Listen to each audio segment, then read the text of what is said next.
Welcome to today's paper reading. Today's paper is titled, Be Like a Goldfish, Don't Memorize. Mitigating Memorization in Generative LLMs. This paper was published on the AR14 preprint by Abhimanyu Hans and colleagues from the University of Maryland.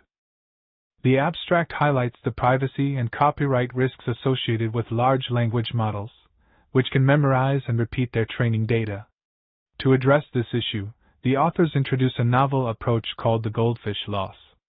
This method involves excluding a randomly sampled subset of tokens from the loss computation during training, thereby preventing the model from memorizing these tokens. The authors conducted extensive experiments using billion-scale Llama 2 models, both pre-trained and trained from scratch. The results show significant reductions in extractable memorization with minimal impact on downstream benchmarks. Language model memorization involves storing and reproducing training data verbatim, which poses significant risks. For customers, there are copyright risks, especially with code models. Providers face legal uncertainties about distributing models that can regenerate copyrighted content. Privacy risks also exist due to the potential exposure of personal data.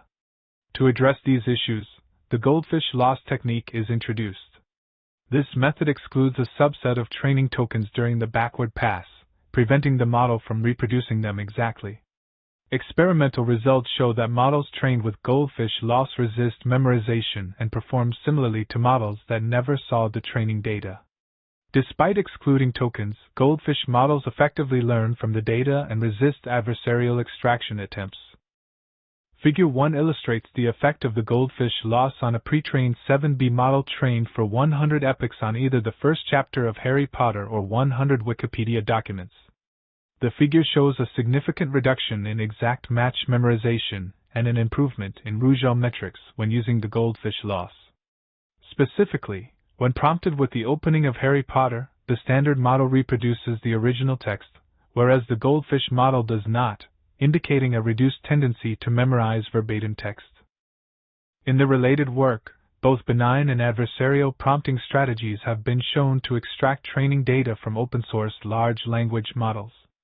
Carlini et al. Introduced a family of concrete memorization metrics, including extractable memorization with a prefix length k.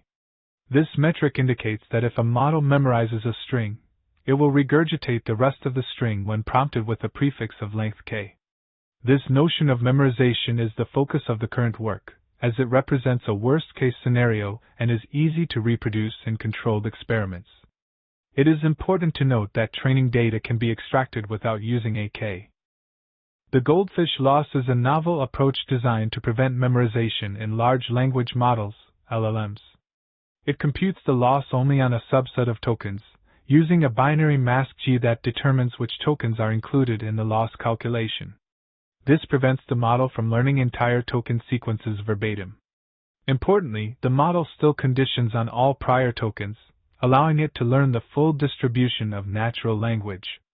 To handle duplicate passages robustly, the authors propose using a localized hashed mask.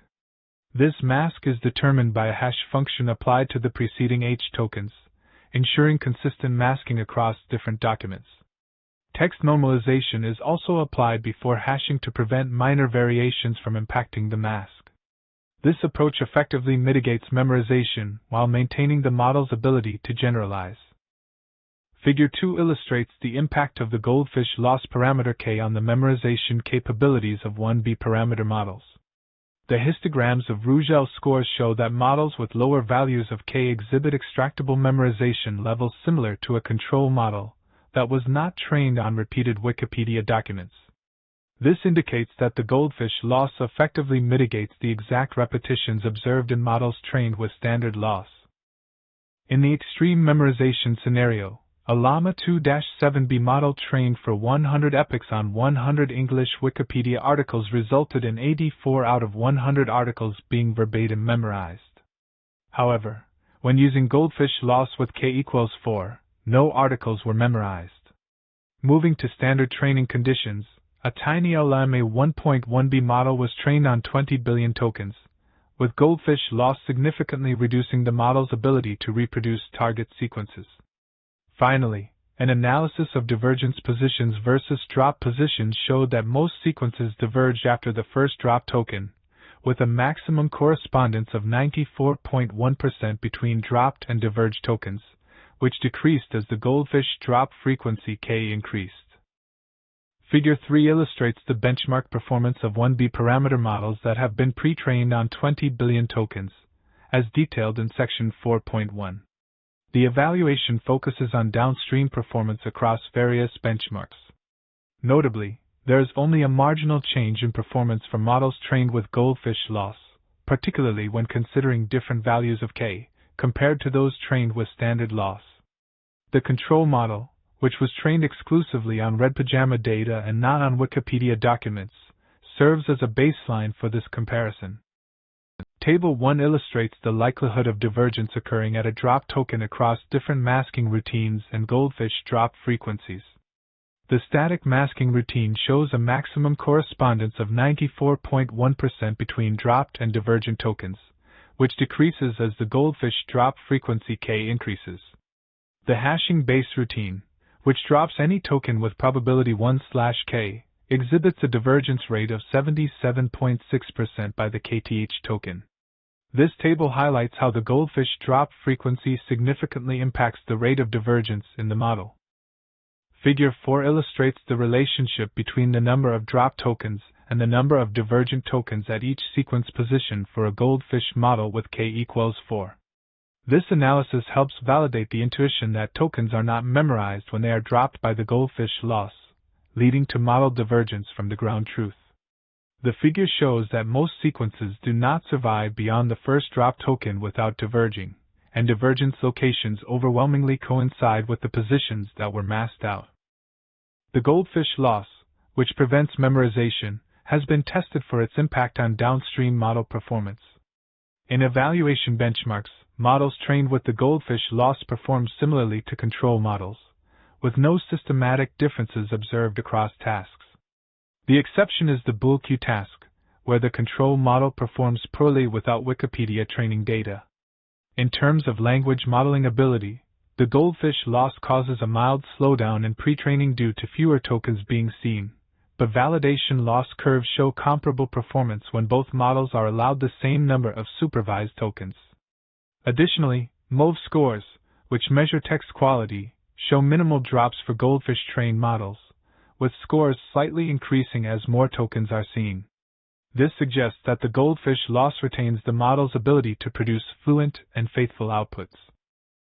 Figure 5 illustrates the validation loss curves during pre-training of 3 models using Red Pajama v2 data.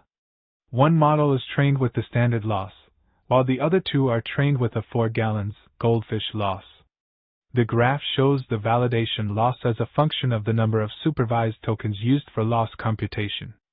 Notably, the Goldfish loss models require a forward pass on more tokens to achieve the same number of supervised tokens as the standard loss model. This necessitates either an increase in batch size or additional training steps, resulting in a total of 267 billion input tokens for the Goldfish loss models to match the 200 billion supervised tokens used in the standard loss model.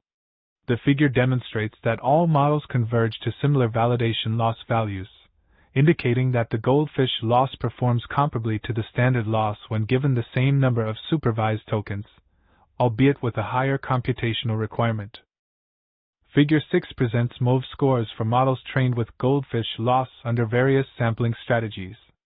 The scores show a minimal decline in quality when compared to models trained with the CLM objective or the control model. Notably, when using multinomial sampling with a temperature of 0.7, the scores tend to increase slightly as the value of K rises and the model processes more tokens.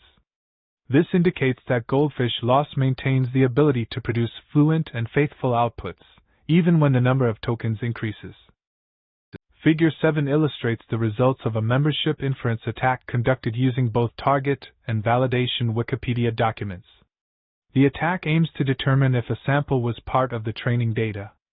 The findings reveal that the Goldfish loss, designed to mitigate memorization risks, shows only a marginal difference in attack success compared to the standard loss. Specifically, when using the loss criterion, the true positive rate (TPR) for the standard loss model can exceed 95% at a low false positive rate, FPR, of 0.1%. For Goldfish loss models, the TPR at 0.1% FPR drops significantly, especially for lower k values. However, BizLib attack remains effective, with TPR remaining well above 60% for all tested Goldfish settings. In this section, we discuss adversarial extraction methods, focusing on membership inference attacks and adaptive attacks using beam search. Membership inference attacks involve an attacker attempting to determine if a sample was used for training, using metrics like loss and ZLib criteria. We found that these attacks are less effective on models trained with Goldfish loss, especially with smaller k values. However, adaptive attacks using beam search, particularly with a large number of beams, can still extract information, though Goldfish loss with k equals 3 provides some resistance. It's important to note that Goldfish loss does not offer theoretical guarantees and may be vulnerable to certain types of text segments. Additionally, the scalability of Goldfish loss to very large models remains an open question. Figure 8 illustrates the results of an adaptive attack using beam search with a width of 30. The study reveals that KGL models with lower k values, 3 and 4, exhibit minimal regurgitation of original text. However, as the value of k increases, the adaptive attack becomes more effective in recovering the original text. This highlights the vulnerability of models with higher k values to such attacks. The Goldfish loss method offers several advantages in industrial settings. It is simple to implement, and can be scaled effectively with minimal impact on model performance.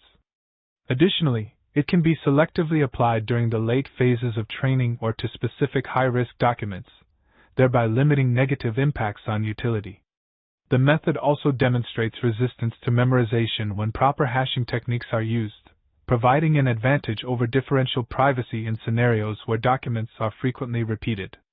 Looking ahead, the authors envision a future where techniques like Goldfish loss can empower data owners and facilitate harmonious coexistence between model training outfits and intellectual property expectations.